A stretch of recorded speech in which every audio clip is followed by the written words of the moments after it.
We're going to learn how to take those equations and solve for y to put equations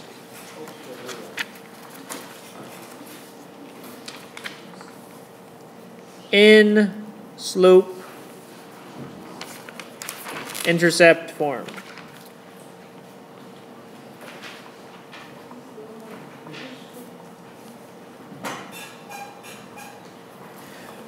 Basically what we're learning today is we'd all love to be able to graph equations in slope-intercept form rather than any other form of the equation. So in order to do that, we can actually learn how to take each equation and put it into slope-intercept form.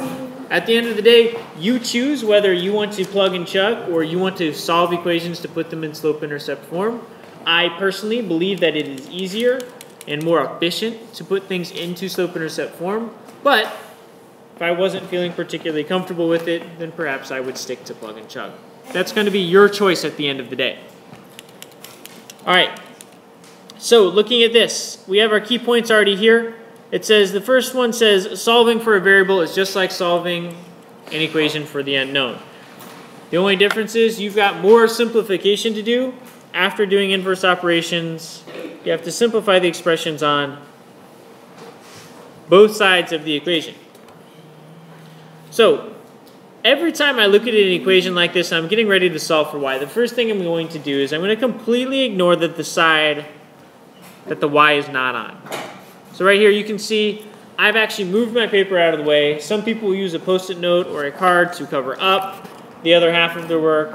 Whatever it is, ignoring the right-hand side of the equation for now, I'm just saying if this was y plus 3 was equal to like 10, what would be the inverse operation that I would be doing to get y alone today? Adding a negative 3. So that's exactly what we're going to do. It's just like solving for anything else. We're going to add a negative 3 to both sides. So now I'm going to re-reveal this other side of the equation so I can make sure that I do the same thing to both sides. And I add a negative 3 to this side of the equation as well. No, wait. No, you add a positive 3. We should be adding a negative 3 because this is the new operation that I'm adding to both sides. I'm solving for y. You just said that. Excellent. So here I have 3 plus negative 3. That adds up to 0. So we don't have to leave chain switch. That leaves me y.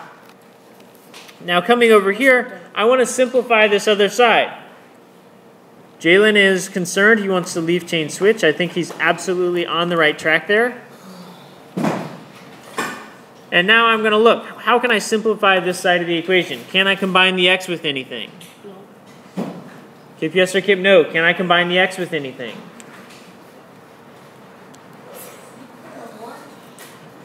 No, I cannot combine it with anything, so I'm just going to leave it there. Negative 3 plus negative 3 would be negative 6. Now, looking at this equation is now in slope-intercept form. The slope of this equation is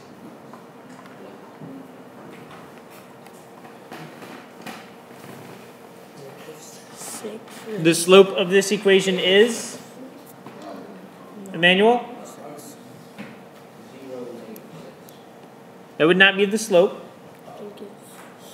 Abigail? 1. That invisible coefficient out there is 1. So we make it in slope rise over run form as 1 over 1. Our y-intercept, Emmanuel, would be 0, negative 6. And we can graph that equation. Simple. The way I see it, I solved this equation once, whereas if I had been graphing this by plug and chug, I would have had to have solved that equation 3 times.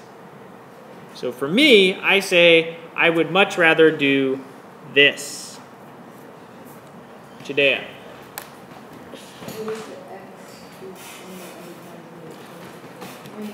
We will see plenty of examples. If that example and that question is not answered by the time we get to the end with teacher time, please ask it again. All right, so I'm looking at this equation now. And again, you can see what I'm doing here is I'm completely ignoring the side of the equation that the y is not on. And all I'm thinking to myself is, well, if this was any other type of equation, say 3y is equal to 10, what would I be doing? What inverse operation would I be doing to get y alone? Viviana? Dividing by 3. So if I divide one side of the equation by 3, that means I have to divide the other side of the equation by 3 as well. The thing that we have to think about is we have to divide the entire side by 3. So it's not just the 9, it's just not the 27. We have to divide the entire side by 3. So when I'm going to do a leaf chain switch there. And when I'm dividing by 3, realistically, it's a lot like I'm multiplying the entire thing by 1/3. And so if I was multiplying the entire side by 1/3, what would I end up doing with this 1/3?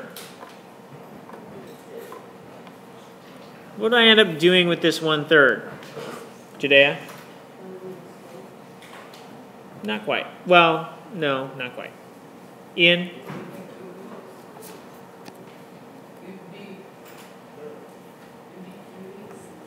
Nope. Sonny? Yeah, I would distribute this in. So whether it's a multiplication of 1/3 or a division by 3, we're going to be distributing that into the entire side. So this is where we end up distributing this division. So we end up with 9x over 3 plus negative 27 over 3. Well, now we simplify. 9x divided by 3 would be 3x. And negative 27 divided by 3 would be negative 9. Negative 9. Negative 9. Once again, we see that we have put in our equation into slope-intercept form by simply solving for y. Now, in slope-intercept form, it's very easy to see the slope of this equation is... Everybody, the slope of this equation is 3 over 1. And everybody, the y-intercept is 0, negative 9. Moving on to the next one, things are going to get a little bit more complicated. They're getting more complicated because as I'm looking at the y side of the equation, I see that there are multiple operations happening to the y. So again, I'm thinking to myself, well, if this was 3y plus negative 2 was equal to, say, 10, what would be the first inverse operation I would do in order to start solving for y? Gerson, what would be the first inverse operation I would do if I was starting to solve for y?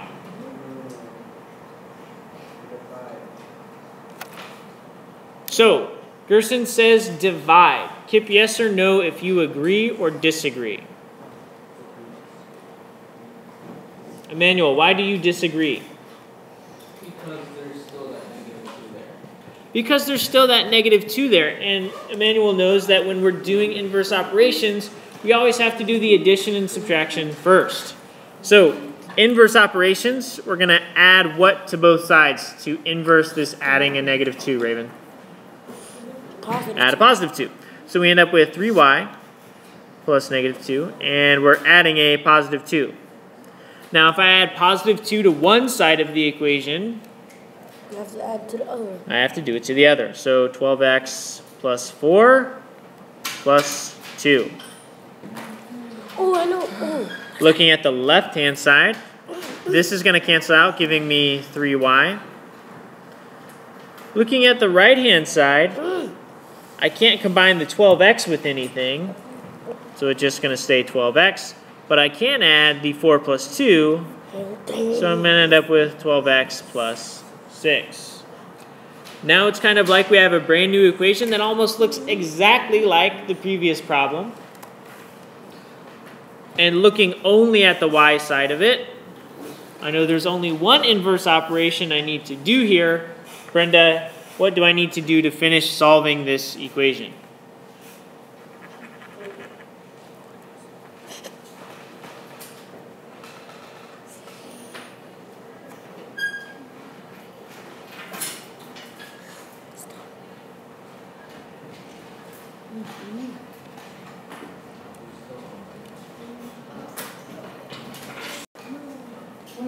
So I divide this side of the equation by 3. That means I have to divide the entire other side of the equation by 3. When we divide the entire side by 3, that means we end up distributing that division of 3, which gives me 12x over 3 plus 6 over 3. Judea.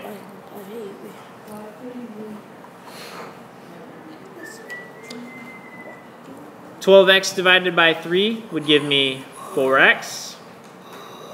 And 6 divided by 3 would give me 2. 6 divided by 3 would give me... So, by solving for y, we have put this into slope-intercept form. And it shows us that the slope of this equation is... Everybody, the slope of this equation is... 4. 4, 1. And the y-intercept... See, I did it. Did you? Okay. You did it. Next one. So I'm going to be looking at this equation. The first thing I'm going to do is looking at the y side only. So I have y plus 3x plus 4.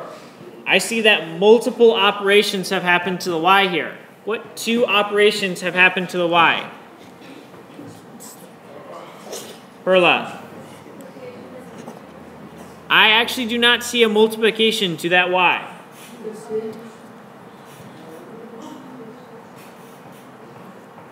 Sunny? There's 2 additions. One of 3x and one of 4, which means we have 2 additive inverses to do. We'll do them one at a time. What additive inverse would you like to do first? Iron, what additive inverse would you like to do first? Which one? So you're going to be adding what to both sides? All right, so we're going to take this y plus 3x plus 4 plus negative 4. It means we're adding negative 4 to both sides.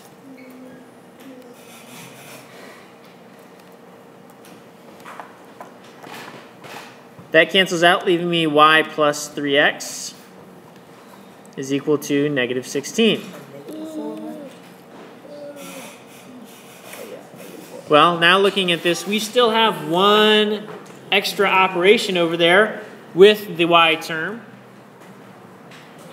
And it is added, which means we need to do a additive inverse. Emmanuel?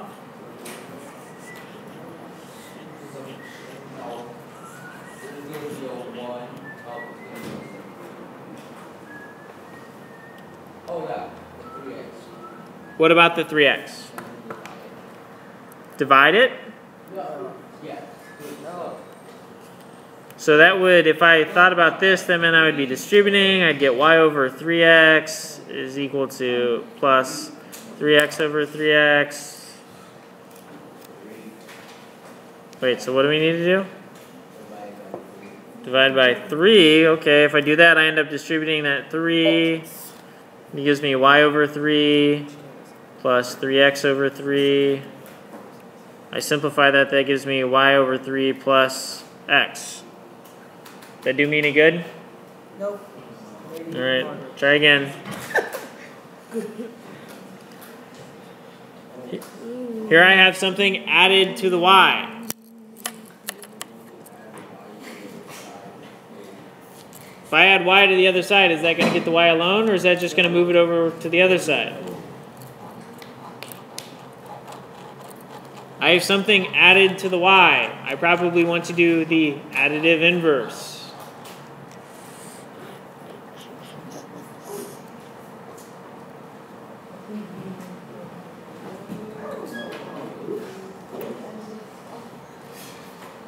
Maria. Add a negative 3x. The additive inverse is always to add the opposite. So something is added to our y, we need to add the opposite. Cancel it out. If I add that to one side, I have to add it to the other side.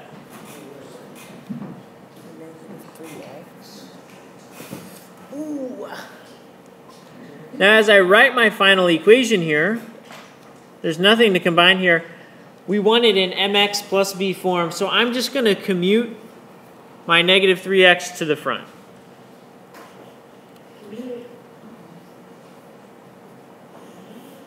Get my equation as y equals negative 3 plus, y equals negative 3x plus negative 16. Oh. So, we now have our equation solved for y. It's in slope-intercept form, which means we can easily pull out the slope. The slope of this equation is...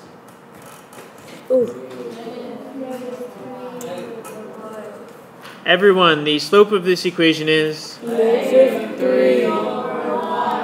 And the y-intercept is...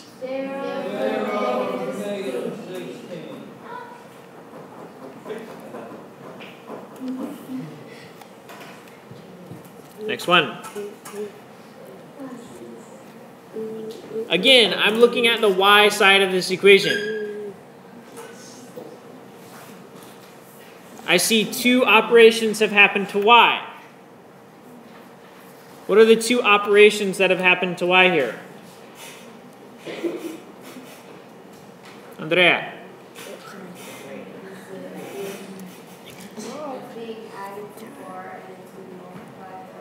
Multiplied by 1/2 and added by 4. So which inverse operation do we want to do first? Judea.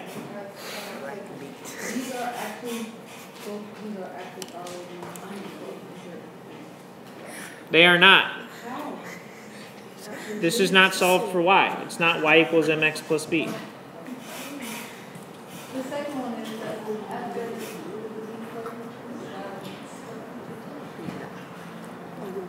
All right, so what do I need to do here? What are my inverse operations? I have an addition and a multiplication. Which inverse operation do I need to do first, Kevin? Yeah, we need to do the additive inverse first. So what am I going to be adding to both sides, Rogelio? Yeah, add a negative 4. 1/2 y plus 4 plus negative 4 equals x plus 2 plus negative 4. Gives me 1/2 y is equal to x plus 2 plus negative 4 is negative 2. Now, as we said earlier, there were two operations being done, so that meant we had to do two inverse operations. Looking over here at where I'm at now, I have 1/2 y. So what's the inverse operation I have to do to now finish getting y alone? Lydia.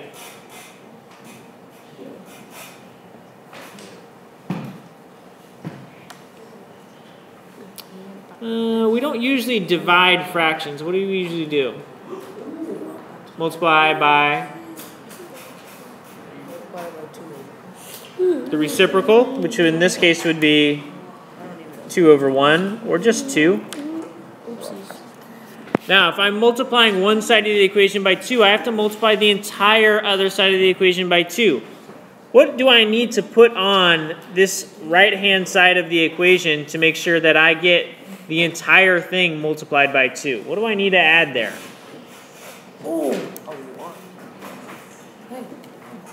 What do I need to add to make sure that I'm going to get this entire side, this entire group multiplied by 2?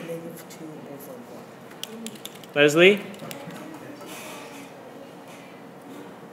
Right, we need to add this multiplication of 2 over here, but how do I make sure I multiply the entire side? Because if I look at this right now, it looks like I'm just multiplying this, negative 2 times 2.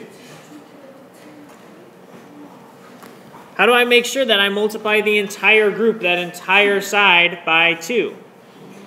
If you listen to the words I'm saying, I'm definitely giving you a hint. Judea. Parentheses. This is a group that we need to multiply by 2. When we see that, that's going to make it obvious here that we need to go ahead and distribute that multiplication of 2.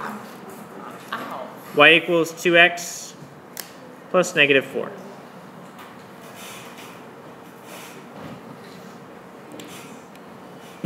We should see that we are now in slope-intercept form. So everybody, the slope of this equation is... Negative 2 over 1. Everybody, the slope of this equation is...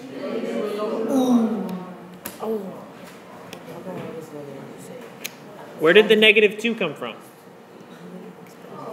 It came from 4. 0, negative 4. All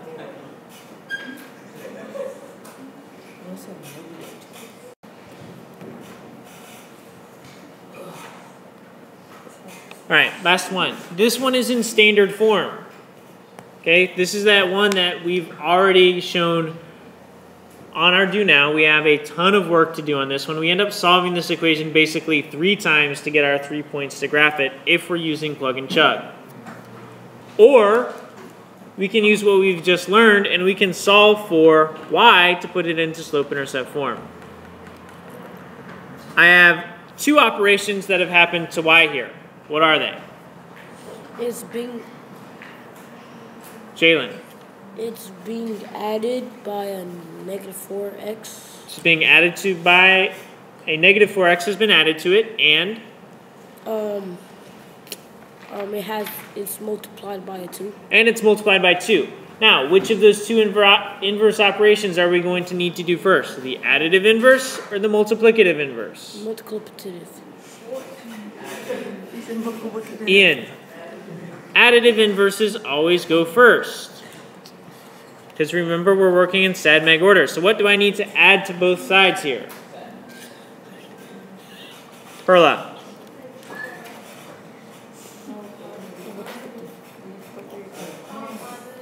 Positive 4x.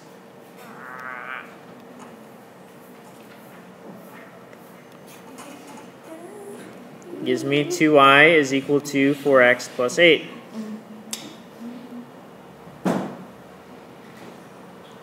Now I need to finish solving for y. I have 1 inverse operation left to do, Judea. Divide by 2, making sure when we divide one side by 2, we divide the entire other side by 2.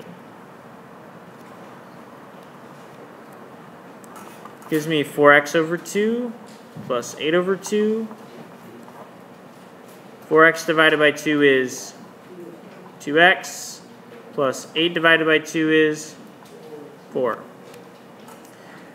So instead of solving that equation 3 times to get my 3 points, basically I'm solving the equation once, and now I have it in slope-intercept form. Easy to graph because the slope is... It's 2 over 1. And the y-intercept is 0, 4. Okay. Questions? Judea.